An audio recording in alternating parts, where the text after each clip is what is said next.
In Greek mythology, Maenads were the female followers of Dionysus, and the most significant members of the Thyasus, the god's retinue.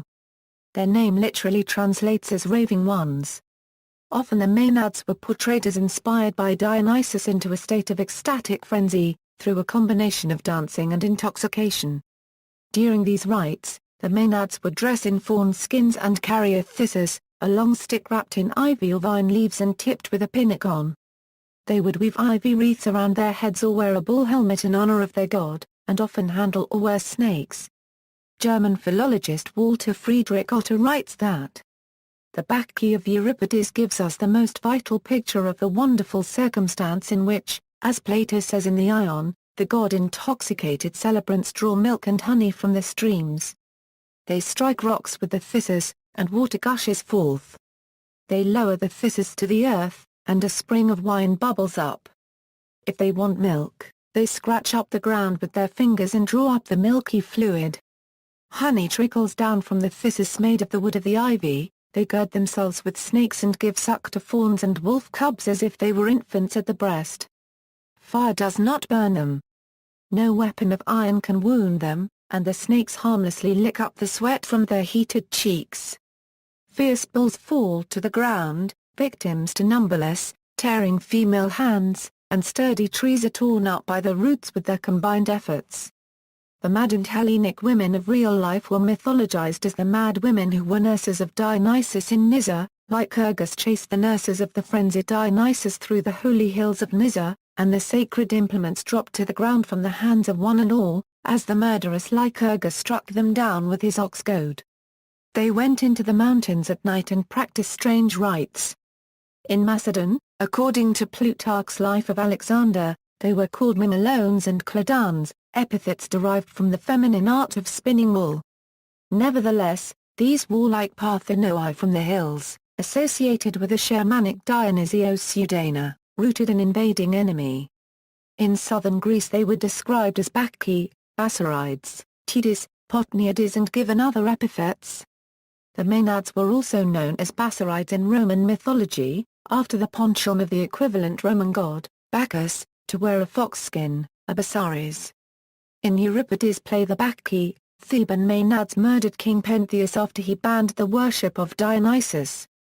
Dionysus, Pentheus' cousin, himself lured Pentheus to the woods, where the Maenads tore him apart. His corpse was mutilated by his own mother, Agave, who tore off his head, believing it to be that of a lion. A group of Maenads also killed Orpheus. In Greek vase painting, the frolicking of Maenads and Dionysus is often a theme depicted on Greek crackers, used to mix water and wine. These scenes show the Maenads in their frenzy running in the forests, often tearing to pieces any animal they happen to come across. Categories: Nurses and nymphs. The name Maenad has come to be associated with a wide variety of women, supernatural, mythological, and historical, associated with the god Dionysus and his worship. In the realm of the supernatural is the category of nymphs who nurse and care for the young Dionysus, and continue in his worship as he comes of age. The god Hermes is said to have carried the young Dionysus to the nymphs of Nysa.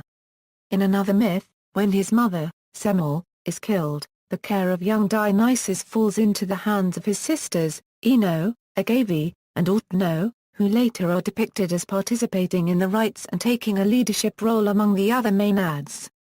Resistors to the new religion.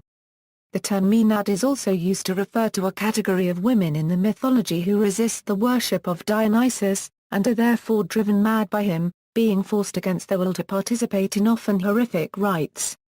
The doubting women of Thebes, the prototypical Maenads, or mad women, left their homes to live in the wilds of the nearby mountain site Hunran. When they discover Pentheus spying on them, dressed as a Maenad, they tear him limb from limb. This also occurs with the three daughters of Minyas, who reject Dionysus and remain true to their household duties, becoming startled by invisible drums, flutes, cymbals, and seeing ivy hanging down from their looms. As punishment for their resistance, they become mad women, choosing the child of one of their number by lot and tearing it to pieces, as the women on the mountain did to young animals. A similar story with a tragic end is told of the daughters of Proetus.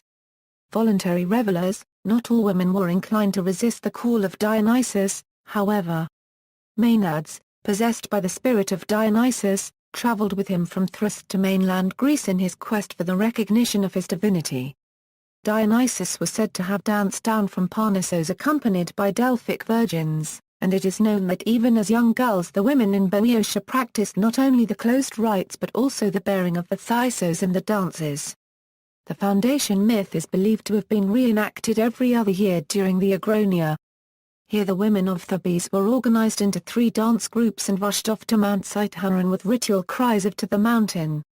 As mad women, they pursued and killed, perhaps by dismemberment, the king, possibly represented by a goat. The Maenads may have eaten the meat of the goat raw or sacrificed it to Dionysus. Eventually the women would be freed from the madness and return to Thebes in their usual lives, but for the time of the festival they would have had an intense ecstatic experience. The Arionia was celebrated in several Greek cities, but especially in Boeotia. Each Boeotian city had its own distinct foundation myth for it, but the pattern was much the same: the arrival of Dionysus, resistance to him, flight of the women to a mountain, the killing of Dionysus, a unregistered trademark persecutor, and eventual reconciliation with the god. Priestesses of Dionysus. In this category of Menad is found the later references to priestesses of the Dionystic cult. In the 3rd century BCE, when an Asia Minor city wanted to create a Menadic cult of Dionysus, the Delphic oracle bid them to send to Thebes for both instruction and 3 professional Maenads, stating, "Go to the holy plain of Thebes so that you may get Maenads who are from the family of Ino, daughter of Cadmus. They will give to you both the rites and good practices, and they will establish dance groups of Bacchus, yea, Dionysus in your city." Other groups, the names of other associations of women who can be characterized as Maenads are the Laphystiae, the Dionysides, the Eusipides, the Basarai, the Desmanai, the Cladans, and the Mimilones. The memory of the Tudis and of their symbols, which people thought they heard, was still alive in the vicinity of Mount Parnassus at the beginning of the 20th century. For the peasants the Tudis had become Nereids, ghost women, of whom folk stood in awe believing that they possessed a power which Dionysus himself possessed. Bacchanalia. Cultic rites associated with worship of the Greek god of wine, Dionysus, were allegedly characterized by maniacal dancing to the sound of loud music and crashing cymbals, in which the revelers, called Bacchants, whirled, screamed, became drunk and incited one another to greater and greater ecstasy. The goal was to achieve a state of enthusiasm in which the celebrants' unregistered trademark souls were temporarily freed from their earthly bodies and were able to commune with Bacchus Dionysus and gain a glimpse of and a preparation for what they would someday experience in eternity. The rite climaxed in a performance of frenzied feats of strength and madness, such as uprooting trees, tearing a bull apart with their bare hands, an act called sporagmos, and eating its flesh raw, an act called omophagia. This latter rite was a sacrament akin to communion in which the participants assumed the strength and character of the god by symbolically eating the raw flesh and drinking the blood of his symbolic incarnation. Having symbolically eaten his body and drunk his blood, the celebrants became possessed by Dionysus. Myths. Dionysus came to his birthplace, Thebes, where neither Pentheus, his cousin who was now king, nor Penusa unregistered trademark mother Agave, Dionysius unregistered trademark aunt acknowledged his divinity. Dionysus punished Agave by driving her insane, and in that condition, she killed her son and tore him to pieces. From Thebes, Dionysus went to Argos where all the women except the daughters of King Proetus joined in his worship. Dionysus punished them by driving them mad, and they killed the infants who were nursing at their breasts. He did the same to the daughters of Minyas, king of Orchomenus in Boeotia, and then turned them into bats. According to Oppian, Dionysus delighted, as a child, in tearing kids into pieces and bringing them back to life again. He is characterized as the raging one, and the mad one, and the nature of the Maenads, from which they get their name, is, therefore, his nature. Once during a war in the middle of the 3rd century BC, the entranced Tudis lost their way and arrived in Amphissa, a city near Delphi. There they sank down exhausted in the marketplace and were overpowered by a deep sleep. The women of Amphissa formed a protective ring around them and when they awoke arranged for them to return home unmolested. On another occasion, the Trudis were snowed in on Parnassos and it was necessary to send a rescue party. The clothing of the men who took part in the rescue froze solid. It is unlikely that the Trudis, even if they wore deerskins over their shoulders, were ever dressed more warmly than the men. Art. Maenads have been depicted in art as erratic and frenzied women enveloped in a drunken rapture, the most obvious example being that of Euripides' unregistered trademark play The Bacchae. His play, however, is not a study of the cult of Dionysus or the effects of this religious hysteria of these women. The Maenads have often been interpreted in art in this way. To understand the play of Euripides, though one must only know about the religious ecstasy called Dionysiac, the most common moment Maenads are displayed in art. In Euripides' play and other art forms and works, the Dionysiac only needs to be understood as the frenzied dances of the god, which are direct manifestations of euphoric possession, and that these worshippers, sometimes by eating the flesh of a man or animal who has temporarily incarnated the god, come to partake of his divinity. In addition to Euripides' The Bacchae, depictions of Maenads are often found on both red and black figure Greek pottery, statues and jewelry. Also, fragments of reliefs of female worshippers of Dionysus have been discovered at Corinth. Mark W. Edwards in his paper Representation of Maenads on Archaic Red Figure Vases traces the evolution of Maenads depictions on red figure vases. Edwards distinguishes between nymphs, which appear earlier on Greek pottery, and Maenads, which are identified by their characteristic fawnskin or nebri, and often carrying snakes in their hands.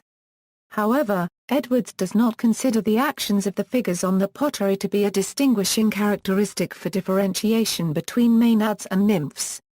Rather, the differences or similarities in their actions are more striking when comparing black figure and red figure pottery, as opposed to Maenads and nymphs. Later culture.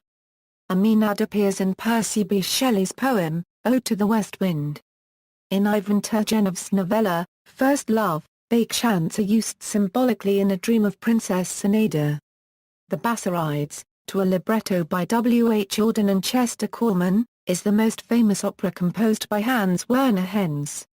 Maenads, along with Bacchus and Silenus, appear in C.S. Lewis' Prince Caspian. They are portrayed as wild, fierce girls who dance and perform somersaults. Alluded to in the short story Las Mar copyright Naiads, by Julio Cortázar, originally published in Final del Juego, 1956, the Maenads do not appear and are not specifically mentioned in the story, which is a description of an evening concert of classical music. The narrator, although a fan of the conductor, does not react emotionally to the music, but he notes the many others, particularly females, who become overwhelmed. At the end of the concert, they riot with emotion, surging onto the stage and overtaking the conductor and the musicians. Maenads are the primary symbol of the city of Tetovo, depicted prominently of the city's coat of arms. The inclusion of Maenad imagery dates to 1932, when a small 6th century BC statuette of a Maenad was found within the city. The Tetovo Maenad was also featured on the reverse side of the Macedonian 5,000 dinars banknote issued in 1996.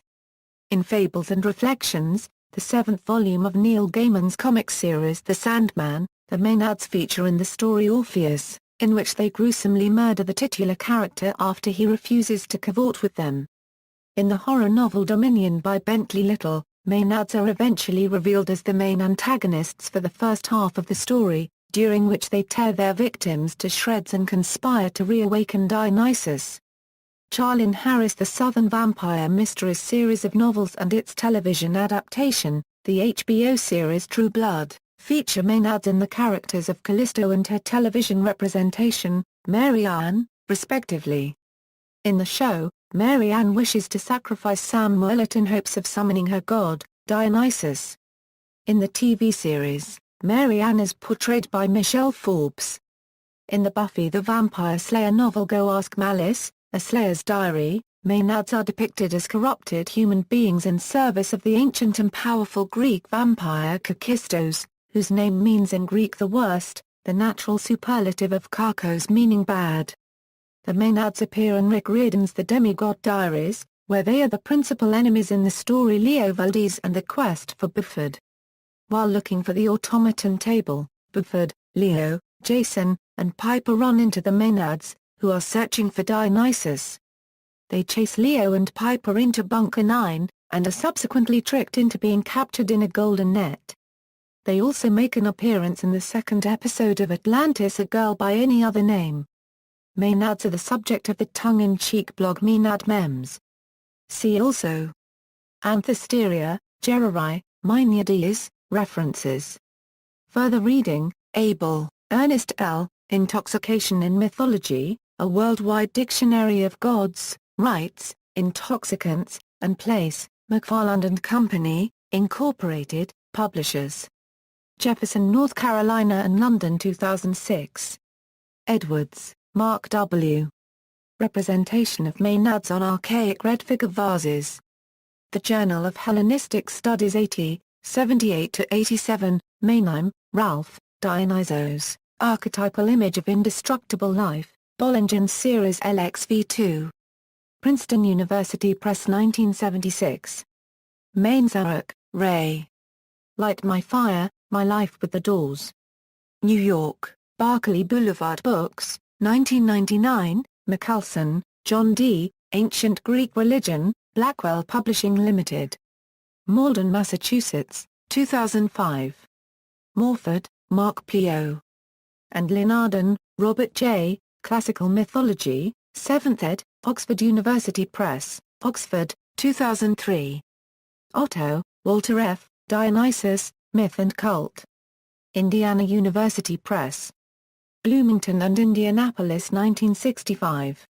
Richardson, Rufus B. A Group of Dionysiac Sculptures from Corinth. American Journal of Archaeology 8, No. 3, 288-296, external links, media related to Menards at Wikimedia Commons, media related to Bake Chanty at Wikimedia Commons, Chisholm, Hugh, ed. Menards. Encyclopædia Britannica. Cambridge University Press. Background and images for the Bacchae.